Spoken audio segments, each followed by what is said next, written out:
നമ്മുടെയൊക്കെ ജീവിതത്തിൽ ഒരിഞ്ച് ഭൂമിക്ക് വേണ്ടി എത്രമാത്രമാണ് നമ്മുടെയൊക്കെ സമയം പാഴാക്കുന്നത്. നമുക്കറിയാം, മലബാറിലൊക്കെ താമസിക്കുന്ന വ്യക്തികൾ, കുടുംബങ്ങളൊക്കെ വർഷങ്ങൾക്ക് മുൻപ് കോട്ടയം പാല സൈഡിൽ നിന്നൊക്കെ കുടിയേറി പാർത്തവരാണ്. മിക്ക വ്യക്തികളും കർഷകരാണ്. അങ്ങനെ മുമ്പോട്ട് പോകുന്ന സമയത്തൊക്കെ ഉത്തമ സുഹൃത്തുക്കളായ വ്യക്തികളുമായി അല്ലെങ്കിൽ അയൽവക്കംകാരുമായി ഒക്കെ സ്വത്ത് തർക്കം അല്ലെങ്കിൽ ഒരിഞ്ച് ഭൂമിക്ക് വേണ്ടിയിട്ടുള്ള തർക്കം, ഇത് സഹോദരങ്ങളുടെ ഇടയിലും ഉണ്ട്. ഇപ്പോഴൊന്ന് നോക്കിക്കേ, ഈ മലബാറിലേക്ക് കുടിയേറിപ്പാർത്ത വ്യക്തികളൊക്കെ ഇപ്പോൾ അവിടമൊക്കെ പതുക്കെ പതുക്കെ ഉപേക്ഷിച്ച് വീണ്ടും പട്ടണങ്ങളിലേക്ക് വരുന്ന ഒരു സ്ഥിതിവിശേഷം. ഇനി ആ ചുരുങ്ങിയ കാലയളവിനെ കുറിച്ച് ഒന്ന് ചിന്തിച്ചേ. എത്രമാത്രം അധ്വാനിച്ചു, എത്രമാത്രം കഷ്ടപ്പെട്ടു. ധാരാളം ദൈവം അനുഗ്രഹങ്ങൾ നൽകിയിട്ടുണ്ട്. എന്നാൽ ഒരിഞ്ച് ഭൂമിക്ക് വേണ്ടി എത്രമാത്രം ജീവിതം പാഴാക്കി, എത്ര വർഷങ്ങൾ കുടുംബങ്ങൾ തമ്മിൽ ബഹളങ്ങളുണ്ടായി, സഹോദരങ്ങൾ തമ്മിൽ അകൽച്ചയുണ്ടായി, അയൽപ്പക്കങ്ങൾ തമ്മിൽ വേദനയോടെ മുമ്പോട്ട് പോകേണ്ട ഒരു സ്ഥിതിവിശേഷം. ഒരു മരത്തിൻ്റെ ചില്ല അങ്ങോട്ടോ ഇങ്ങോട്ടോ നീണ്ടുപോയാൽ അവിടെ അസ്വസ്ഥതയാണ്. പിന്നെ വാക്ക് തർക്കങ്ങളും പരാതികളും പരിഭവങ്ങളും. പിന്നെ ശത്രുവായി എപ്പോഴും സ്വന്തക്കാരെയും അയൽവക്കക്കാരെയും കണ്ടുകൊണ്ടുള്ള ജീവിതം. അങ്ങനെ മുമ്പോട്ട് പോകുന്നു. വർഷങ്ങൾ മുമ്പോട്ട് പോകുമ്പോൾ സമാധാനം നശിക്കുകയും അതോടൊപ്പം തന്നെ പലതരത്തിലുള്ള രോഗങ്ങൾ ഉടലെടുക്കുകയും ചെയ്യുന്നു. മാനസികമായ ക്ലേശം ഒരു വശത്ത്, ശാരീരികമായ ഒരു ക്ലേശം മറുവശത്ത്. പിന്നെ ആ വ്യക്തികളെയോ കുടുംബങ്ങളെയോ കാണുമ്പം ഒരു സന്തോഷമില്ല. നെഗറ്റീവായിട്ടുള്ള ചിന്തകൾ, നെഗറ്റീവ് എനർജികൾ മാത്രം മനസ്സിലേക്ക്, ശരീരത്തിലേക്ക് വരുന്നു. പിന്നെ ജീവിതത്തിൽ കഷ്ടപ്പെടുന്നുണ്ട്, ഒന്നിലും ഒരു സന്തോഷം അനുഭവിക്കാത്ത ഒരവസ്ഥ. ഈ അവസ്ഥ, ഈ വ്യതിയാനം നമ്മൾ മനസ്സിലാക്കണം പ്രിയപ്പെട്ടവരെ. കാരണം ഇങ്ങനെയുള്ള സാഹചര്യങ്ങളെയൊക്കെ നേരിടണമെങ്കിൽ ജ്ഞാനം ആവശ്യമാണ്.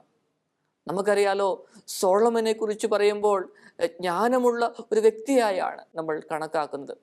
അങ്ങനെയെങ്കിൽ നമ്മൾ ദൈവത്തോട് പ്രാർത്ഥിക്കണം, ദൈവമേ ജ്ഞാനം നൽകണമേ, ഒരു വീണ്ടും വിചാരം നൽകണമേ. കാരണം ചെറിയ ചെറിയ കാര്യങ്ങൾക്ക് വേണ്ടി വലിയ വ്യതയിലൂടെ, വേദനയിലൂടെ പോകുക. ജീവിതം ഇത്രമേ ഉള്ളൂ എന്ന് നമുക്കറിയാം. കൂടി വന്നാൽ നമ്മുടെയൊക്കെ ജീവിതം 30,000 ദിവസങ്ങൾ. അല്പം മുമ്പോട്ടോ പുറകോട്ടോ ഒക്കെ നിൽക്കും. അത്ര മാത്രമേ നമ്മുടെയൊക്കെ ജീവിതമുള്ളൂ. ഈ ജീവിതത്തിൽ സന്തോഷത്തോടെ ജീവിക്കുക എന്നുള്ളതാണ് പ്രാധാന്യം അർഹിക്കുന്നത്. ഒരിഞ്ചു ഭൂമിക്ക് വേണ്ടിയിട്ട് അല്ലെങ്കിൽ എന്തെങ്കിലുമൊക്കെ സമ്പാദിക്കണം, അത് സമ്പാദിക്കാനായിട്ട് വിഘാതമായിട്ട് നിന്ന വ്യക്തികൾക്കെതിരെ, കുടുംബങ്ങൾക്കെതിരെ തിരിയുമ്പോൾ നമ്മുടെയൊക്കെ ഉള്ളിൻ്റെ ഉള്ളിലെ സന്തോഷം നഷ്ടപ്പെടുകയാണ് ചെയ്യുന്നത്. സന്തോഷം നഷ്ടപ്പെട്ട്, സമാധാനം നഷ്ടപ്പെട്ട് എന്തേലും സ്വരുക്കൂട്ടി വെച്ചാലും സ്നേഹമുള്ളവരെ ഒരു ശാന്തതയിലൂടെ പോകുവാനായിട്ട് സാധിക്കുകയില്ല. നമുക്കറിയാം സെക്കേവൂസിൻ്റെ ജീവിതം ഞാൻ വിശദീകരിക്കുന്നില്ല.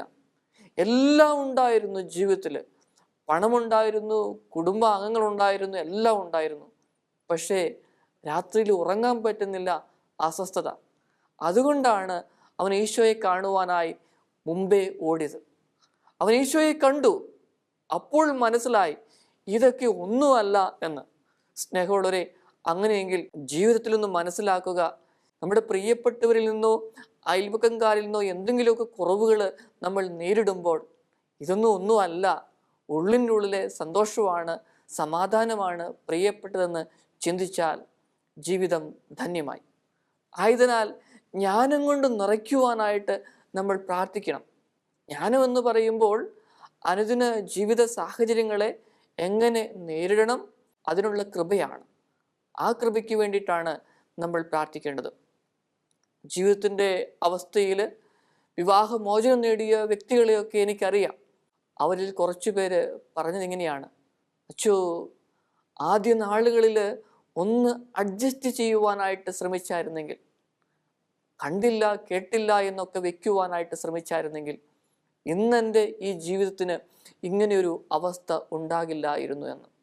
സ്നേഹമുള്ളവരെ, തിക്തമായ വേദനയിലൂടെ കടന്നുപോയ വ്യക്തികളുണ്ട്, ഞാനത് അംഗീകരിക്കുന്നു. എന്നാൽ ചില നിസാര കാര്യങ്ങളുടെ പേരിൽ അകന്നുപോയ വ്യക്തികൾ, അങ്ങനെയൊക്കെയുള്ള വ്യക്തികളും കുടുംബങ്ങളുമൊക്കെ ധാരാളമാണ്. അങ്ങനെയെങ്കിൽ ആ അകൽച്ച ഒന്ന് മാറാനായിട്ട്, ഓരോ ജീവിത സാഹചര്യത്തെയും നേരിടാൻ ജ്ഞാനം കൊണ്ട് നിറയ്ക്കുവാനായിട്ട് നമ്മൾക്ക് പ്രാർത്ഥിക്കാം.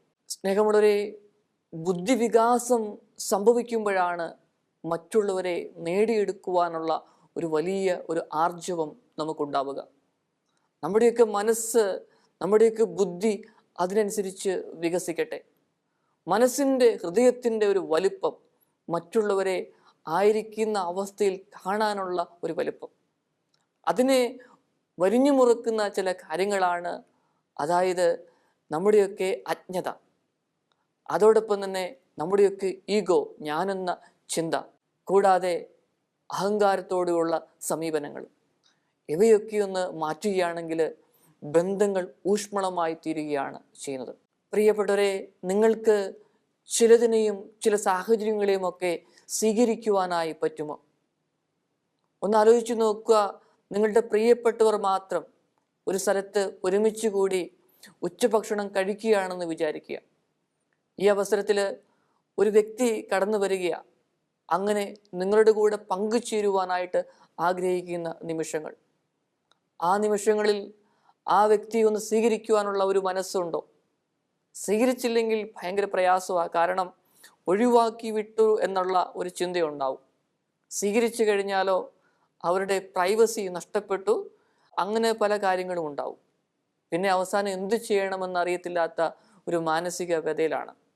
അങ്ങനെ വരുമ്പോൾ ഒരു സഹോദരൻ പറയുന്നു, അവിടെ ഇരിക്കെ, നമുക്ക് ഒരുമിച്ച് ഭക്ഷണം കഴിക്കാമെന്ന് പറയുന്നു. അങ്ങനെ ഒരുമിച്ച് ഭക്ഷണം കഴിക്കുന്നു. ഭക്ഷണം കഴിച്ചുകൊണ്ടിരിക്കുമ്പം വിശേഷങ്ങളൊക്കെ അദ്ദേഹത്തോട് ചോദിക്കുന്നു. കൂടുതൽ ശ്രദ്ധ അദ്ദേഹത്തിന് കൊടുക്കുന്നു. അവസാനം പറയുന്നു, സഹോദരൻ എങ്ങോട്ടാ പോകണ്ടേ, ആ സ്ഥലത്തേക്ക് ഞാൻ കൊണ്ടാക്കാമെന്ന് പറയുന്നു. അങ്ങനെ ബന്ധങ്ങൾ ഊഷ്മളമായി മാറുകയാണ് ചെയ്യുന്നത്.